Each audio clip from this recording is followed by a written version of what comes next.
Breakout strategies. Setting a support line, then a resistance line, and waiting for that one moment to happen, when the price suddenly breaks through. And when it breaks through, it really breaks through. But how do you trade this strategy successfully? Is there even a strategy? Are there any secrets? Well, yes, there's a couple. And lucky for you, I'm about to share them in this video. Let's not waste any time. Let's get straight to it. Has this ever happened to you? You set your support line, you set your resistance line, and wait for a breakout to happen. Once you see that the price suddenly breaks through your resistance, you enter a trade extremely excited because you're prepared for a huge jump in price. You get your popcorn, sit down, stare at your monitor, but then suddenly the price reverses and dips. You stare at your screen confused on what just happened, and your portfolio just tanked. Well, I'm gonna teach you a secret so this never happens to you again. So the first question we need to ask ourselves is, what is a breakout? Well, a breakout is when you have a support and resistance where there are multiple key rejections for both. The actual breakout happens when the price bursts through one of those key levels. And notice what happens. When the price does break through, it starts soaring, making this point right here a great entry point. But the question is, how do we find setups like this, where the market could potentially have a breakout? The answer is breakout patterns. I'm sure you've all seen these before, but there are multiple key breakout patterns you should have in the back of your head when trading. There's the flag, wedge, pennant, triangle, and rectangle. Now, the problem I see a lot of people doing is they are looking for the exact price action that is in the pattern image. The price will rarely mimic the exact pattern, if ever. So you're not exactly looking for the exact price action that happens in the image, you're looking for the key support and resistance levels that make that pattern. Now, to be honest, it doesn't matter which pattern you get. Hell, you don't even have to memorize the names of the patterns. The key thing you have to take away from this is that all these patterns have something in common. The price consolidates, making two key levels, then eventually breaks out. So here we found price movement that looks as if it has multiple key points of support and resistance. The more key points, the better. We acknowledge this is happening, so we put a support and resistance line, making a flag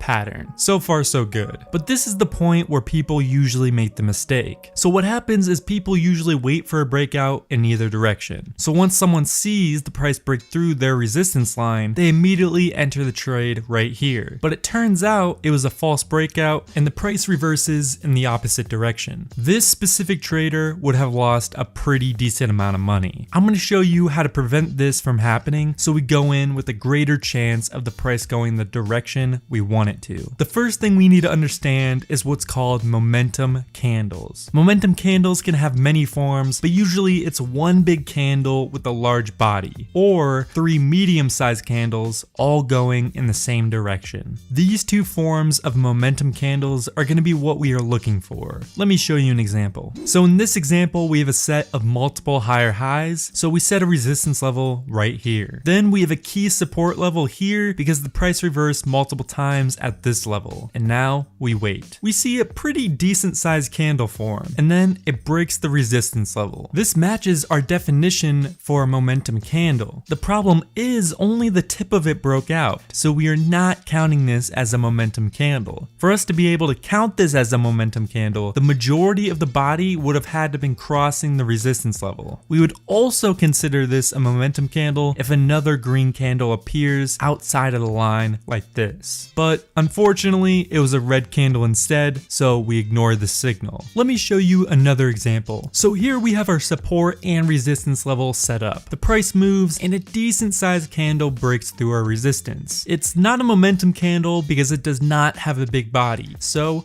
we wait for further confirmation. A second candle appears, but it's still a pretty small candle. And as we said before, we will only count it as a momentum candle if it has a huge body or there are 3 green candles. So we wait again. Then a third green candle pops up, which is an extremely bullish sign. So this is where we enter the trade. Now, there are 3 different scenarios that could happen. The price keeps going up from here, the price goes back down to the resistance level and bounces off, or the price breaks through the resistance level and falls back down and counts this as a false breakout. So what should we do? Should we wait for a pullback to happen, or should we enter the trade right now? Well, So what I like to do is set up a strategy, so the odds are always in my favor no matter what the outcome is. Rather than wait for a pullback, I'm going to enter the trade at the close of this momentum candle. Then I will set my stop loss right below the resistance level. This way, if the price does end up going down and doing a pullback and bouncing off the resistance level, it does not reach my stop loss, and I still make profit. Or if the price decides to go straight up from here, I'm in the trade. Considering this candle right here is a momentum candle, it's a very low chance that it'll be a false breakout. But in the off chance it were, I still have a stop loss in case the price decided to drop. Now that we have our entry point, we need to figure out an exit strategy. With breakouts, they tend to have large upsides. So if we decided to do just a normal 1.5 ratio, we would be missing out on a ton of profit. To make sure we are taking advantage of the huge profits, we're going to be using what I like to call the two-step take profit system. This is how it works. First, you find your entry signal, then put the stop loss below the resistance line. Then we're going to set our take profit line at a 1.5 ratio. Once the price hits our take profit mark, we sell half of our shares to guarantee that part of the profit. The other half will stay in the game for more gains. Next, we'll raise our stop loss to our previous take profit mark. Then our next take profit mark will be declared by an indicator.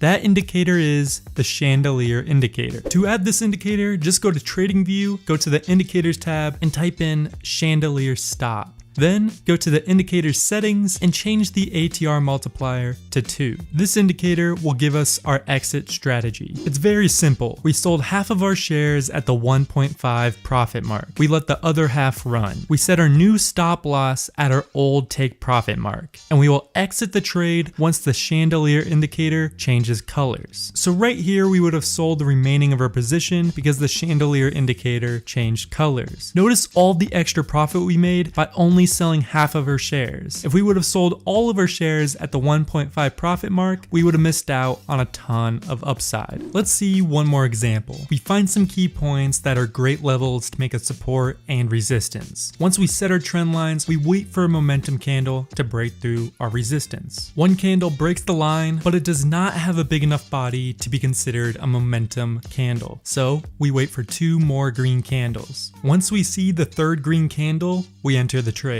We then put our stop loss below the resistance line and set our take profit to a 1.5 ratio. We then wait for the price to hit our take profit, then we sell half of our shares. After we sold half of our shares, we move our stop loss to our old take profit mark. Then we turn on the chandelier indicator. We then wait to sell the other half of our shares until the chandelier indicator turns colors. Once it does, we exit the trade. I just showed you some secrets to make your breakout trading game that much better. All I ask in return is if you take 2 seconds out of your day and like this video. If you want to see part 2 of this video and make this strategy even more profitable, check out this video, and thanks for watching, and I'll see you guys next time.